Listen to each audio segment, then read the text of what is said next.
Did he wash dishes? Come on. Here, take this. Now, why is this guy giving me the finger? Get the out of here.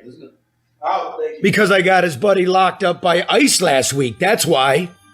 His buddy, a guy named Assam Bazi, is a high-level, known or suspected terrorist, according to classified federal documents. A guy with ties to Hezbollah and the authoritarian regime of Venezuela. Allegedly. Even so, the Biden administration knowingly let him into the country anyway 3 years ago. A first. What a stupid son of a bitch. Señor Bazi. Es Carlitos LeDuff, el periodista. ¿Tú eres un terrorista, señor? Señor Bazi. We the people paid for Bazi's ticket to Dearborn, Michigan, where he lived with his family. This is his dad. Is he home? No. Police, yeah. Oh, the police. Oh, they took him. Immigration? Yes. Oh. Bazi claimed asylum at the Rio Grande River when he was caught 3 years ago. Unbelievably, he was given permission to work, a social security number, and even issued a driver's license. Bazi got pulled over here by a fugitive strike team last week on his way to his job at a diner in Ypsilanti. Sheesh. Hi. Hello. Does this man work here? Yeah, he's not here today though. No, he's not coming back. Immigration picked him up. He's a wanted terrorist. Allegedly. Trippy, right? Okay. Okay. What Thank do you. you want me to do? Nothing, just tell the boss he won't be coming back. Okay. Okay. Normally when I go to a diner, I leave a tip. This time the angry owner gave me the tip of his middle finger. Here, take this. Get the out of here. Out. Thank you. Go out. Did he wash dishes? Go out. Maybe it was the lawyer. Bazi will wait for his appeal behind bars in Baldwin, Michigan, here at the Lake County Leavenworth. The lunch menu apparently has a large selection of halal. And that's good. Assam, good. Good.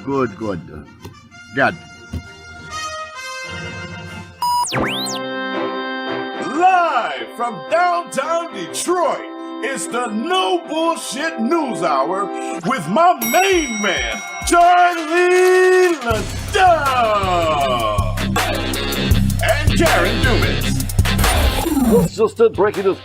No more bullshit. No more bullshit. Well, they finally got him. Wow. Take Good that job. music- Good take- work. Take that music down there, bro. They finally got him. 3 years, dude. 3 years. After 3 years of doing whatever he pleased, Assam Bazi, the first person ever allowed entry into the United States, despite being designated as a known or suspected terrorist, was apprehended in Dearborn during a routine traffic stop. The 54-year-old Venezuelan was pulled over last week on the I-94 entrance ramp by undercover ICE agents who had been surveilling him for weeks. Bazi was served with an arrest warrant and taken into custody. Apparently, Bazi was on his way to work at that Ypsilanti diner, and workers at the diner confirmed that Bazi was indeed an employee, but was off for the day. Now, when informed that Bazi would never be coming back to work ever, as you saw, you didn't see all of it, the owner of the restaurant said unsociable things about my mother and invited me to vacate the premises with a wave of that finger. Bazi's father, as you saw, also confirmed his arrest by immigration officials, but insisted the authorities have the wrong idea about his son. Good. Godly. That may be so, but when immigration officials in Texas arrested Bazi on the banks of the Rio Grande in December of 2021, he was flagged on the FBI's terror watch list as a person who was a, quote, Category 5 group member of an unspecified terrorist organization with substantive, high-side derogatory information. That means he's a big deal. While Bazi's Dearborn relatives described him as a mild-mannered clothing store owner, Joseph Humiri, the current Deputy Assistant Secretary of Defense, described him to Congress earlier this year as something more ominous. Humiri said, in Venezuela, Bazi owned luxury apartments, yachts, and helped finance a commercial building with ties to the Venezuelan government. Notably, with the family of Tariq el-Assami, a former Venezuelan vice president and minister accused of corruption, money laundering, with alleged ties to Hezbollah, and he is on the ICE Most Wanted International list. Only weeks prior to making his trip to the U.S. southwest border, Bazi reportedly attended the funeral of relatives of el-Assami. Bazi's profile, according to Himiri, fits more as a logistical financier rather than a political asylum seeker, he said. Immigration agents recognized Bazi as a flight risk back in 2021 and recommended his continued detention. Now, normally, a person on the terror watch list would be detained, interrogated, and then summarily deported. Inexplicably, officials in the Biden Department of Homeland Security back in Washington, D.C., overrode those thoughts and recommendations and ordered that Bazi be released because he was overweight and thus susceptible to COVID. I know. Despite concerns about Bazi's comorbidities, U.S. officials did not require Bazi to accept a COVID vaccination shot as a precondition to entry. Instead, he was given a one-way ticket to Dearborn. And once in Michigan and living at his brother's house, Bazi was awarded permission to work, given a social security number, and issued a driver's license. Category 5 people. At some point during his American Odyssey, Bazi's claims for asylum were denied and he was ordered deported by an immigration judge. So now Bazi's currently appealing his deportation order and now faces one of two choices. Wait for years in jail for his court date at the Lake County Leavenworth in Baldwin, Michigan, or take Trump's offer of $1,000 and deport himself. Either way, adios, muchachos. Wow. How did that take 3 years? Like, whatever you think about immigration, right? Mm-hmm. And I respect people's opinion on it. I do. We're a nation of individuals making one whole. So there's room for everybody's thought. But the first guy ever on the terror watch list to be let in? Yeah. Well, and why did it take so long to find him, considering you found him pretty quick? Like twice a year? Yeah. And not only did you find him, you found his whole family, his dad, his brother, and they could have, I don't know. It just seemed like a little bit of feet dragging until this administration. And they didn't notify anybody when they let him here. Just wild. Outrageous. Wild. So there you go, folks. That's why this is the tightest, hottest podcast going. It's good work. In terms of news. Mm-hmm. I mean, there's the Drew Lane show. Yeah, we don't do anything. It's high comedy there. And speaking of. And the Soul of Detroit with ML Elric. That's right. The Red Shovel Network. Tune into all of them. You know what today? Oh, before we get to this, later in the program, we have a top-notch reporter and a city councilwoman from Flint. Did you folks know that one of the biggest mass shootings in the history of Michigan went down this weekend and nobody knows a goddamn thing about it? You know what? I had no idea until you told me. This morning? Yes. You're like, what are you talking about? Well, you had me, we talk about the show and what's going on, and I'm like, Flint, what? I consume an obscene amount of news. No idea. I had no idea. I haven't seen it anywhere. So strap it in, Mark, because you're about ready to hear it. Like, again, you know, that's our brothers and sisters there. I look at that as Detroit North. It's its own thing, but that's our thing, right? Yep. And they need help because Jaquanda can't do it all by herself. Tanya can't do it all by herself, but we're going to have them. But first, today is the 50th anniversary of the disappearance of Jimmy Hoffa from the Red Fox restaurant, now on the Amos in Bloomfield Hills. It is Bloomfield Hills, isn't it? Yeah. Yeah, at 15 and Telegraph. So he disappeared July 30th, 1975 on a Wednesday. Today's a Wednesday. By the way, I'll see you next Tuesday. That one's coming. Mm-hmm. I'm just rolling them out. Now you're going to see the genius of what I've been doing. I just keep on it. Keep on. If it take me 3 years, it take me 3 years. Take me 5 years, take me 5 years. Flint, it took 10 years. We didn't get much for him, but we know who did what. Anyway, So today is the 50-year anniversary of the disappearance of Jimmy Hoffa. And live on the scene is our crack reporter, because I told you in this town you could take a comedian from the east side of the city and make him the crackest reporter in town, is a Detroit comedian, Red. What's up, Red? What up, though? What's up, all my Goombas and Goombaettes out there? We're out here at Adios, where Jimmy Hoffa what'd you went call missing. Adios, I don't give a damn. It's where Jimmy Hoffa went missing 50 years ago, and I realized today my career is about to go missing.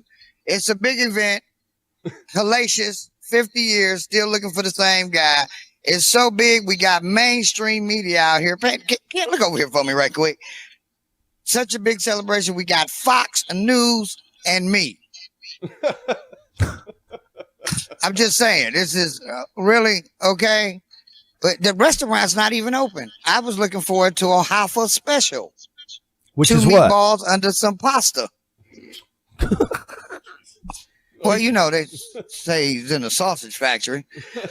But we've looked around. You know, I figured I'd try to find some clues that maybe they didn't find here, 50 years ago. And that would lead us to finding out where he is, just to find out somebody probably bought him in a 6-pack of bratwurst and cooked him up on Labor Day. Talking about a damn incinerator. Yeah, that was the barbecue pit. But anyway, it's Hoffa Day. And we're out here covering this story. Didn't you once do a comedy show in the basement there at Andiamos? Yes, I did. And it was for a banquet, and I should have knew then that my career was done. Did you look for Hoffa in the basement? No, actually, I was looking for the toilet because I had to piss. I had a lot of liquor that night, and I probably could have peed on him and don't even know it because I missed the toilet the first time. But that's neither here or there. It's Hoffa Day. Did you look for your career? I've been looking for it ever since, and look where it got me, in the parking lot of the Bloomfield Plaza in front of a closed Italian restaurant that's not even the same name when the man disappeared. Well, Mark, they found the pinky ring recently that Jimmy Hoffa was wearing that day that he disappeared. Really? Yeah. Where'd they find it? In Red's mother's asshole underneath the sofa. No, forget about it. Red. Boom. Hey, listen, I'm when listening. we come back, right, hopefully somebody, you would have thought by it being Hoffa Day and so much significance connected to the place that you would have seen a vibrant staff running around, getting ready, celebration, whatever.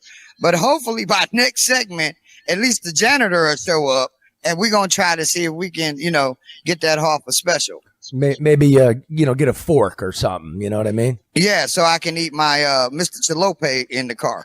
Hey, I got a Jimmy Hoffa haiku for you if you want to hear it. Yeah. Go ahead, shoot. Bada bing, bada boom, bada fuko. No, forget about it. Jimmy Hoffa. That's why you're a journalist and I'm a comedian. He's actually alive. Jimmy Hoffa apparently from this parking lot was supposed to meet was it Tony? Tony Provenzano from the East Coast. Yes. He wanted to take the Teamsters over, and he was gonna win, and he had a beef on the East Coast, and he shows up, and nobody else shows up, right? And then he's making a phone call, gets into a car in that parking lot, is never seen again. We just heard that Scott Bernstein special last week. I went to that. They seemed to think he was not picked up by Provenzano, but a guy named was it Chuck Palazzolo. Palazzolo, that's right. Yeah, and they took him to Eastern Market and put him through a sausage grinder.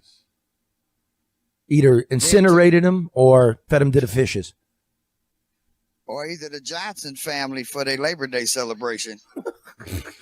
Nothing goes to waste. Try the sausage. He'll be there all day. Hey, yo. No, Jimmy Hoffa is not dead. You can find his number in the white pages under cement. Oh. Yeah. Okay. So that's just as bad as Jimmy Hoffa and Tupac is on the beach in the Bahamas. They're both out of here. You know, it was one of my first assignments ever as a reporter. It was the New York Times. Tupac got shot, and they're like, get to Vegas. I was in Oakland, California. I'm like, I don't have a credit card. Right? So they got me a flight. I didn't have anywhere to stay. I didn't have any money. So I just sat in the hospital parking lot all freaking day in the Vegas sun into the night. And I watched them bring Tupac's corpse out. Oh, wow. Right? I saw, well, it was under a sheet, so maybe it wasn't Tupac, but I definitely saw it. And then later that night, guess who's driving around playing his radio and signing autographs in the hospital parking lot? MC Hammer. Really? Yeah, I was like this. Down, down. It's over. That's funny. Yeah. Your first story was on the death of Tupac. My last story gonna be on goddamn Hoffa Day. You are killing me. And my career. Okay. So we'll come back to you in a little bit. Let's. Maybe I can interview the guy from Fox that's here to interview. Oh, I guess yeah, whoever he's here to interview. Yeah, get on over there. Maybe he can interview you. Oh yeah, get us on Fox, Red. Okay. Okay, all right. man. Here we go. We'll come back to you. Word from American Coney Island.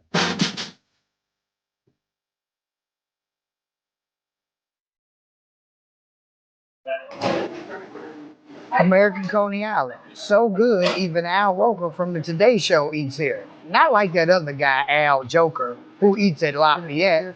So make sure you're a Roker and not a Joker. American Coney Island.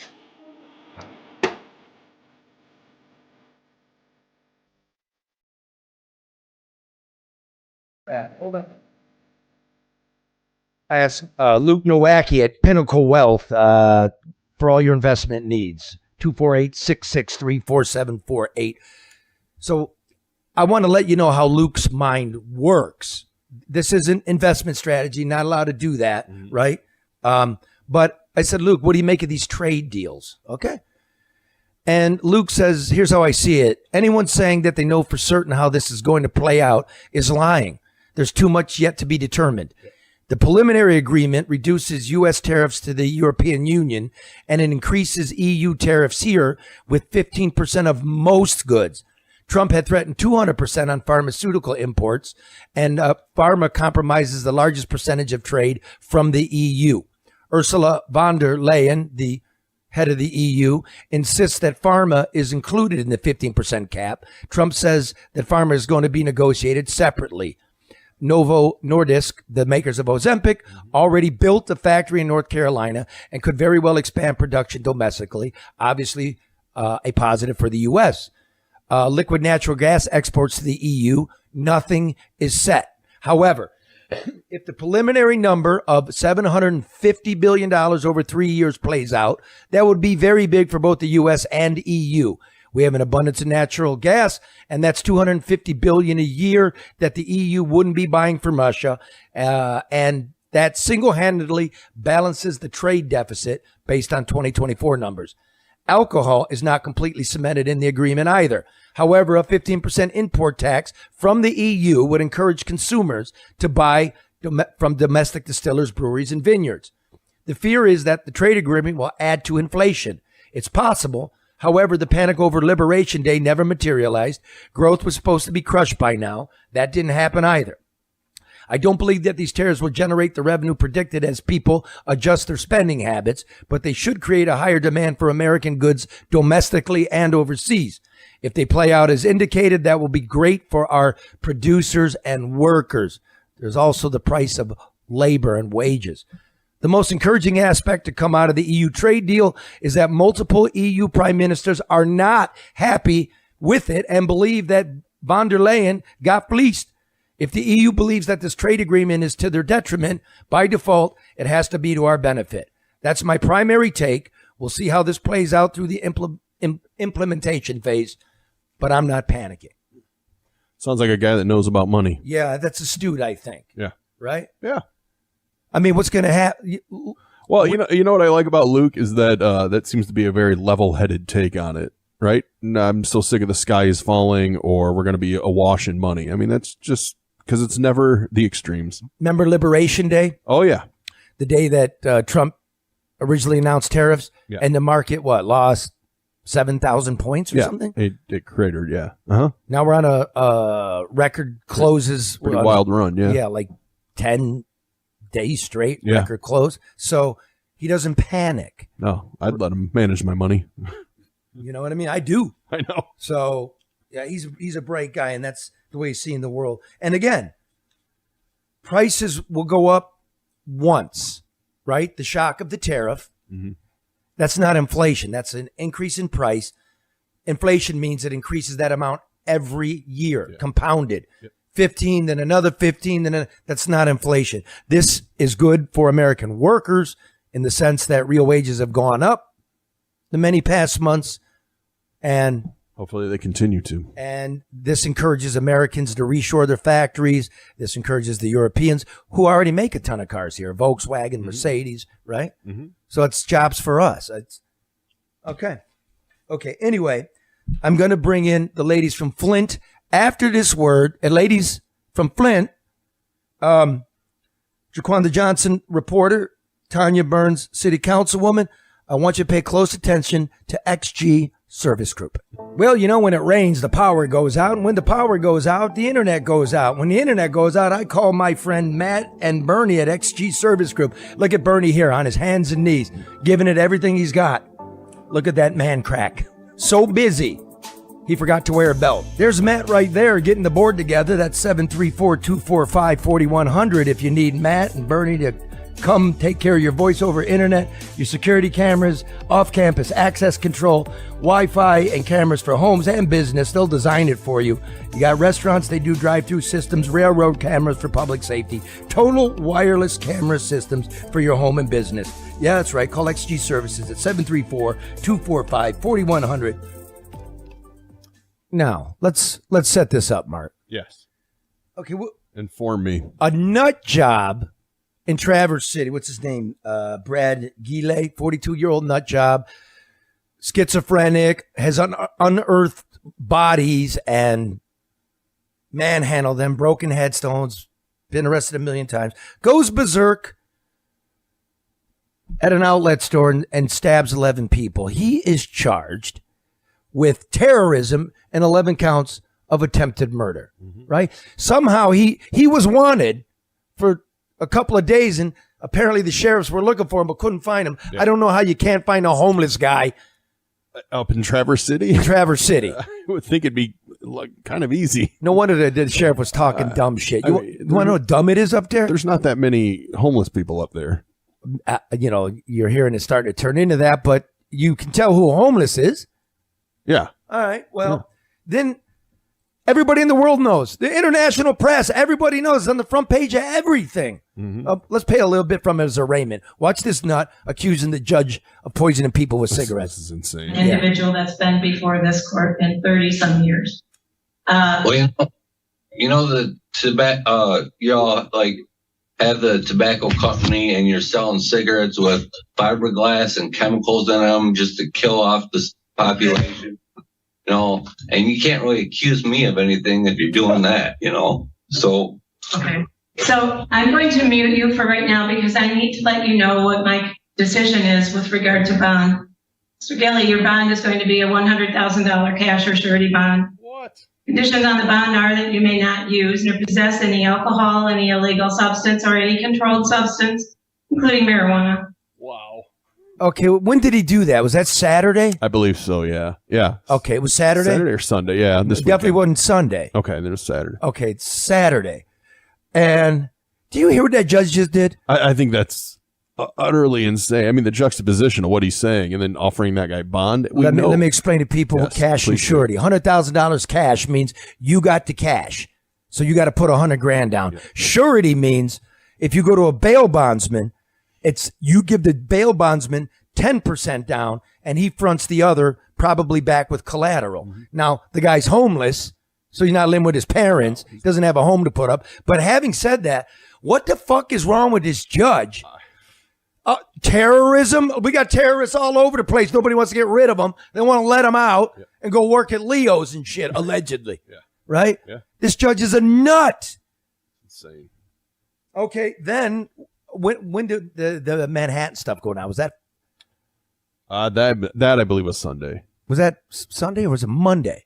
Oh God, I don't know. Okay, all my days run together now. Exactly. You should know that. It was okay. So we know this guy. It was Monday. You're Devin Tamura, right? Mm-hmm. Goes into the NFL headquarters on Park Avenue there and drops a bunch of people. By the time we go to bed, we know everything about this. Mm-hmm.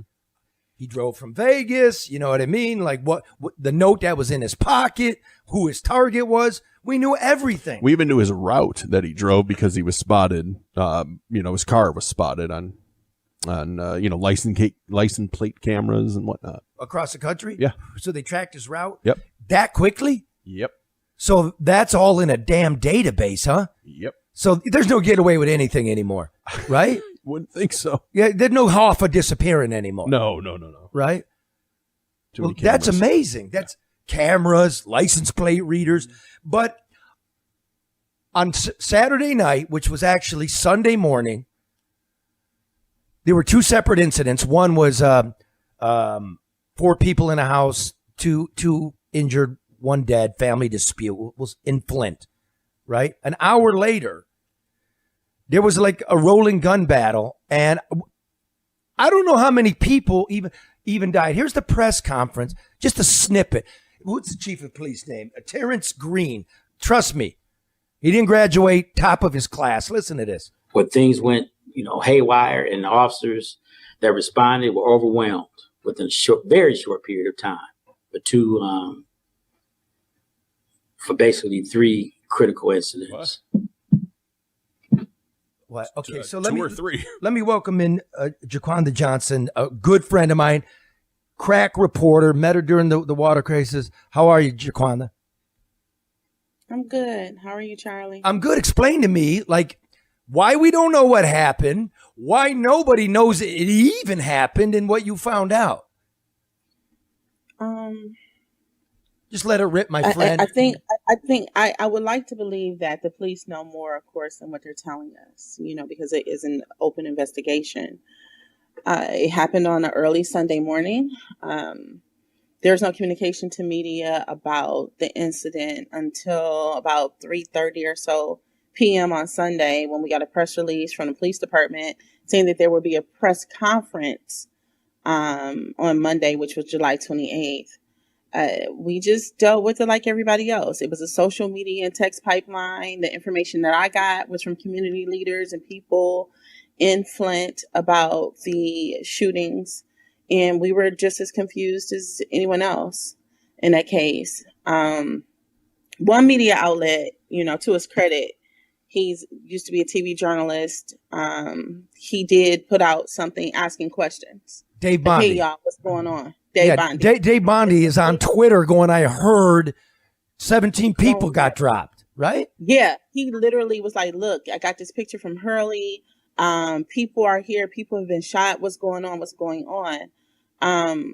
Yeah, I was getting, Jaquan, I was getting texts too, but, we just let Dave handle it. But Dave isn't in the Flint media scene anymore. He's doing other stuff now. He's doing his own stuff. No, Flint media didn't put anything out.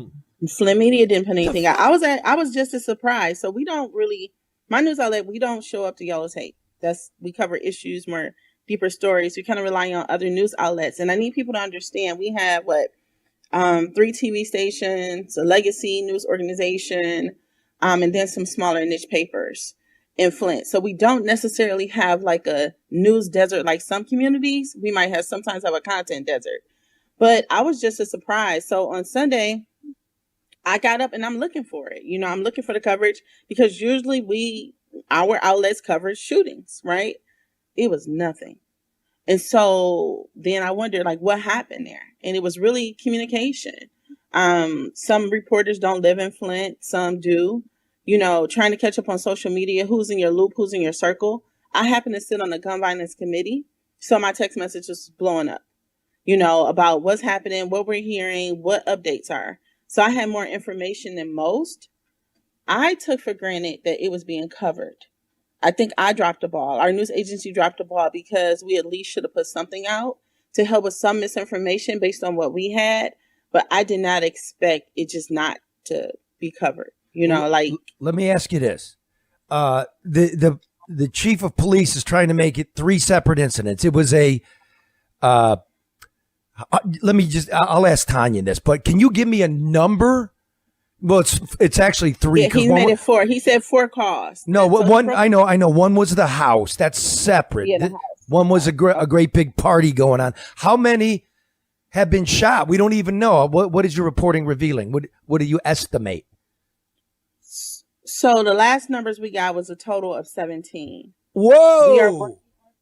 We are working to confirm the number of how many people, because it's kind of sketchy. So right now we're going to put a call out to one of the local hospitals to see how many people, but it's hard to discern exactly what it looks like. Because you don't have subpoena power. You're not the cops. Let me bring in. So a total of 17. So maybe 14 at the event and then 3 the house that I keep neglecting to separate. And so maybe about a 14 for the industrial area event that happened. How many dead separate from the house with the family just in this event? If I remember, 2. That's what I think as well. Now we had people in critical condition.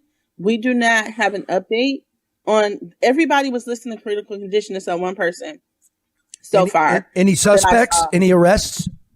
Not that I'm aware of. Let me bring in Tanya Burns, city councilwoman, real crackerjack here, trying to get the city straightened out here. Tanya, we got a guy driving all the way from Vegas, and we got his plates, and we know exactly the route where he got his gas, and we don't have a suspect in Flint. That's not unusual.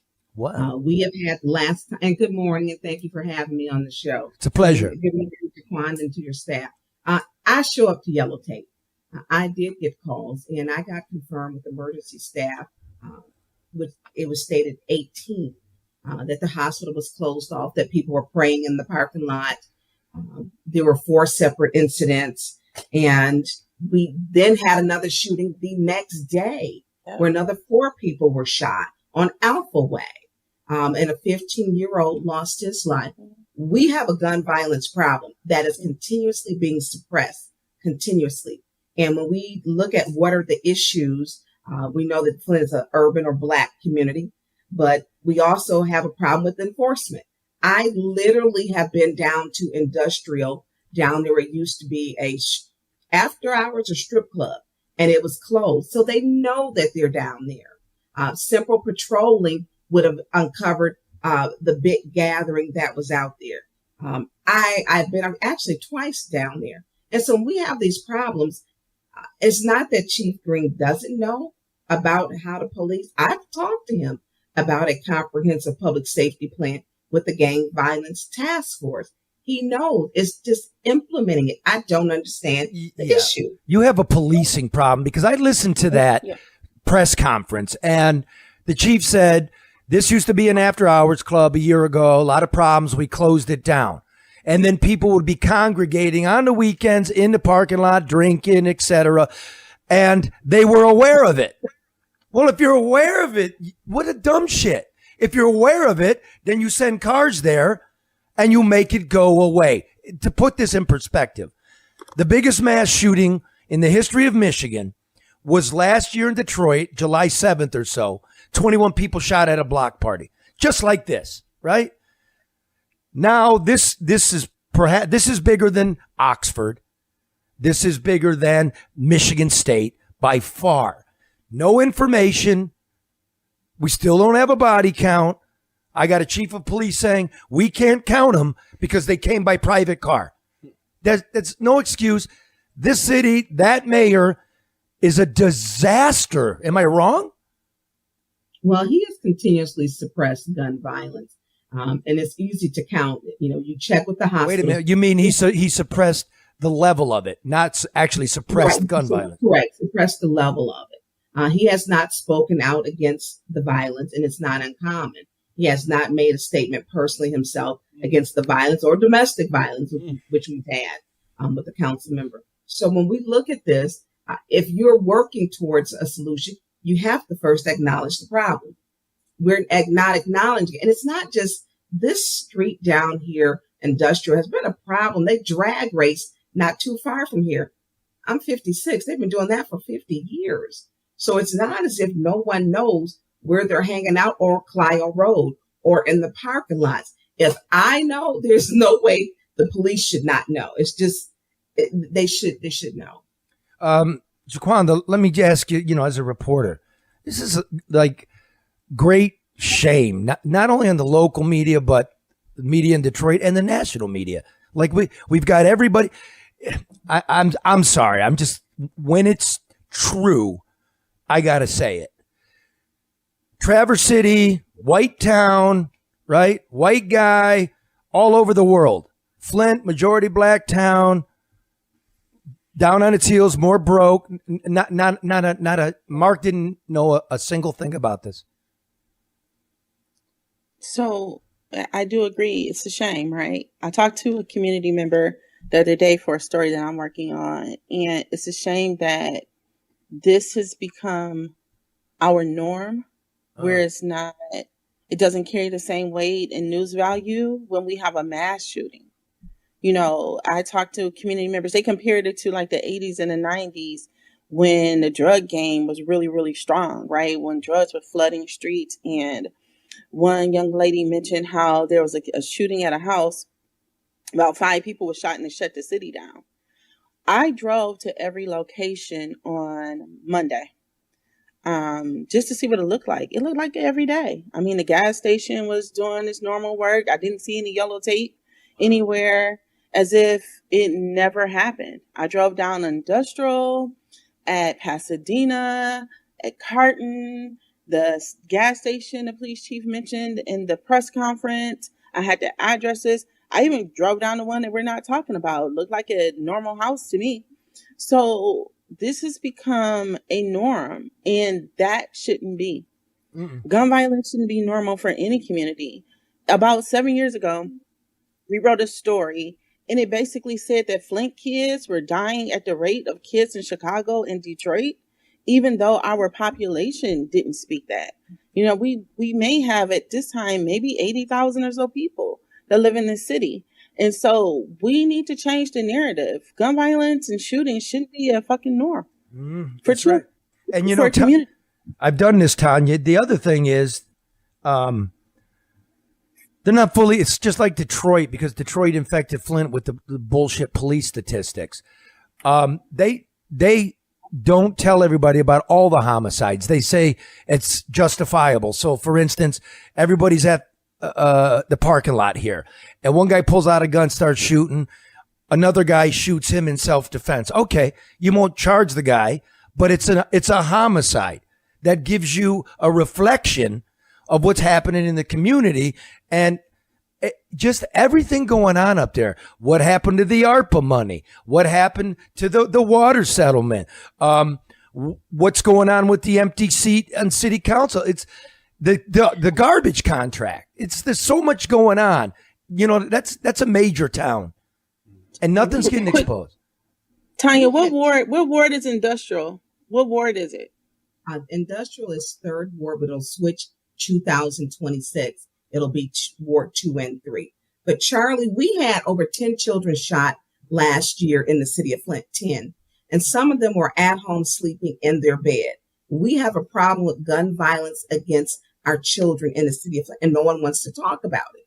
We've had several children literally gunned down under the age of 18.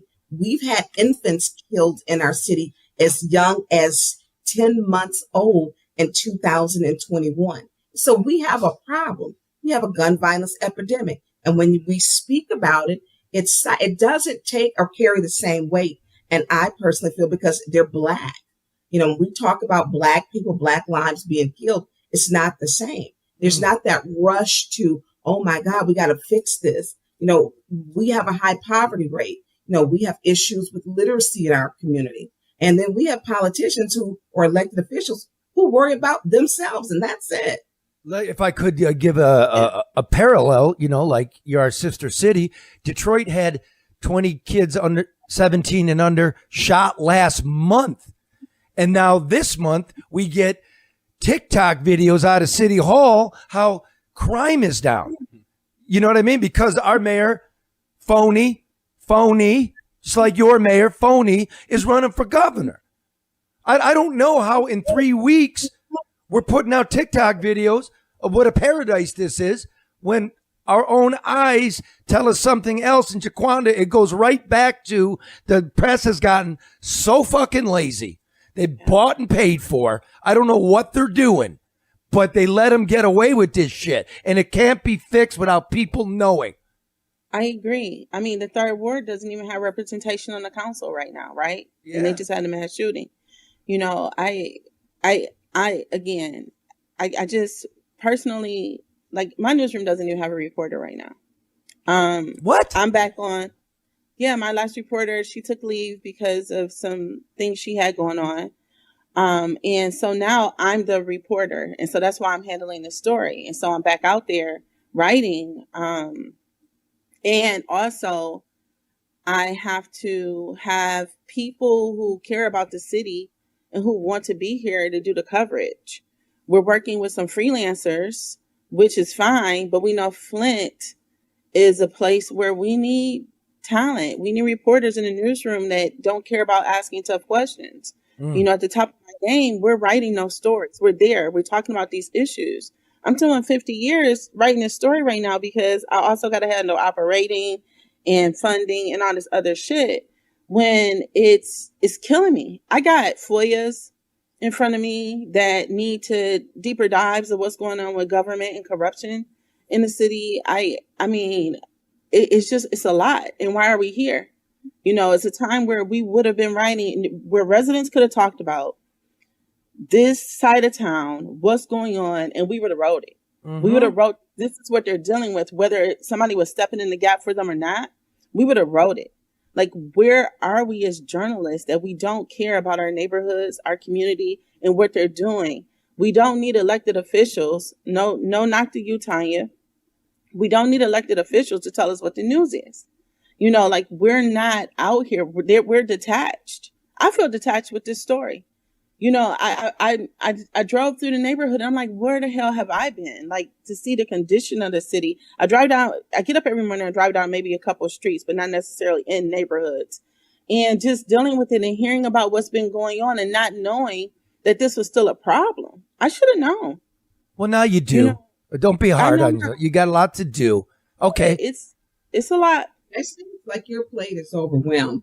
And I will say, like other news sources, to where I have always maintained, dealing with 25, even 12. He wasn't happy with my conversation, and 5.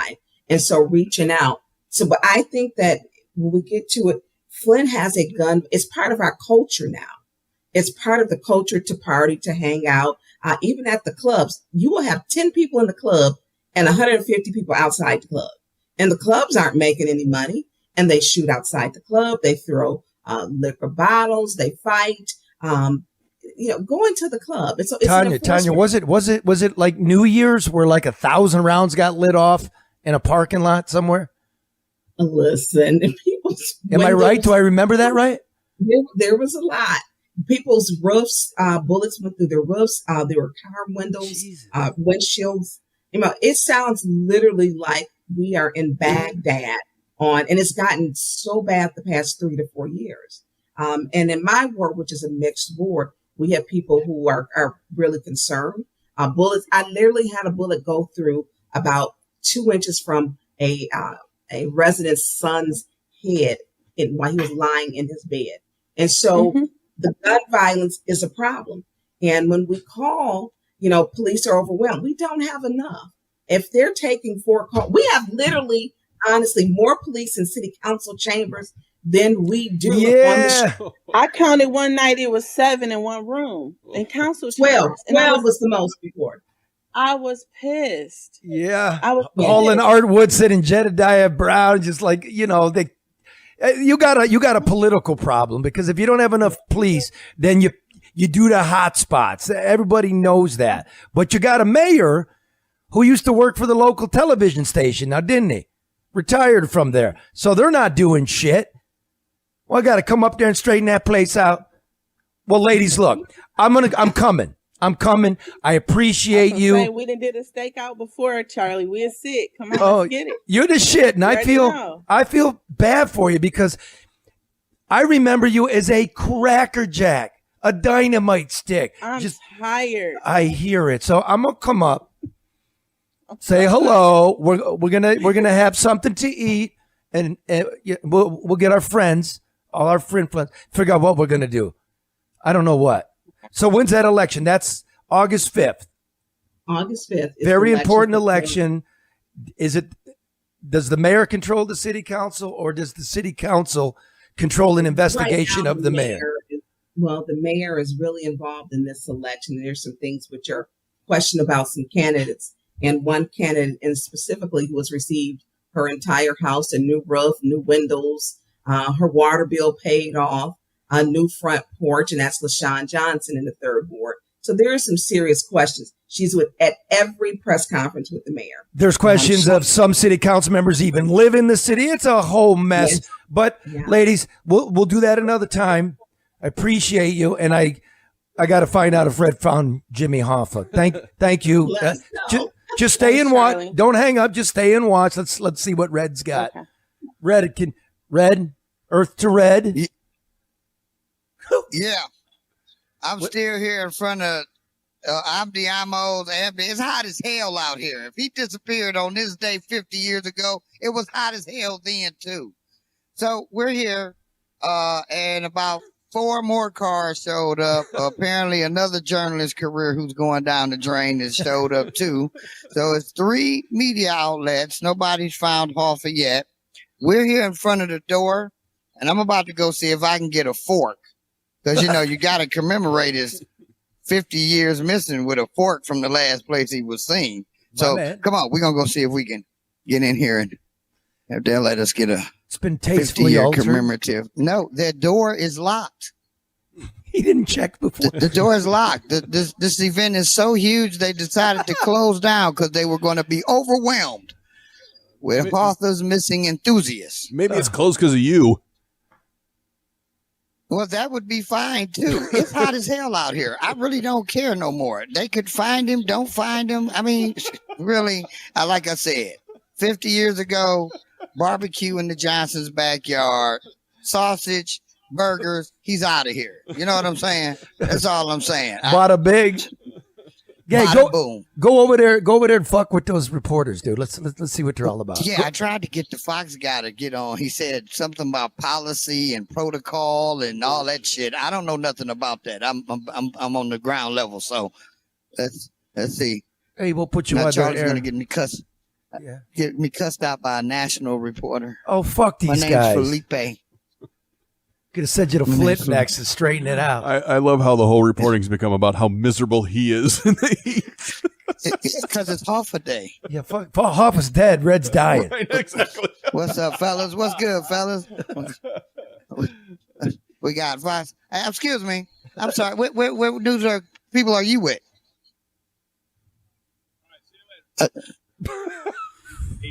ABC. Oh, okay. So we got. Wait. WXYZ or ABC? Oh, okay. Well, we got a few of the alphabets out here. We got FOX, Fox, and then we got WH. Hold on. Well, go back. Don't go away. Go back over there. Go. You say go. Now, are they national ABC or are they local ABC? Local. They're WXYZ. Yes. Is Ross Jones investigating this? Ross Jones? Is Ross Jones investigating it? I don't know. It seems like they're kind of uncooperative, like the mobsters that really know what happened here. Well, if you get them on, somebody will actually be watching them. If you get them on our air. So I might be a step or two above. But look, this is what we're going to do. I'm about to get in my air-conditioned car because I've sweated off about 3 extra pounds. I didn't plan on it. And I hope they find the guy. I mean, we'll find out what happened to the guy. For as what we know, he's still missing. The last thing I heard thrown out there was sausage factory incinerator. That's the last thing I heard. So he was turned into food and then burnt. Yeah. My opinion, bratwurst or hamburger. That's all I'm going to say. I reached out to his son. He's never spoken about it. It's too heartbroken to talk about it. But, in all seriousness, Jimmy Jr., Yes. We're with you, man. Yeah, we poke fun, but respect to the dad, because while I've been out here talking a lot of shit, I am a working class person. And the man did do a lot for the labor force. He was a great man that made a lot of changes that generations are living from the benefits now. So we may talk shit and have a lot of fun. Really do hope the family get closure. But please don't send me back out here to find out what happened to this man 50 years from now. Yeah, with Red's dressed like a blackjack dealer. It looks great. Arizona casino. Which, by the way, to end this all, if it wasn't for Jimmy Hoffa and the Teamsters pension fund, there would be no Las Vegas. No. That's how it got built. 100%. Mob built it. Yes. All right, man. Thanks for doing that, Red. Thanks, Ken. We're with you, Flint. Good luck. Get us a sus. Get the guy off the street, please. Jesus. If you shoot once, chances are you do it again. All right, we'll see you next week.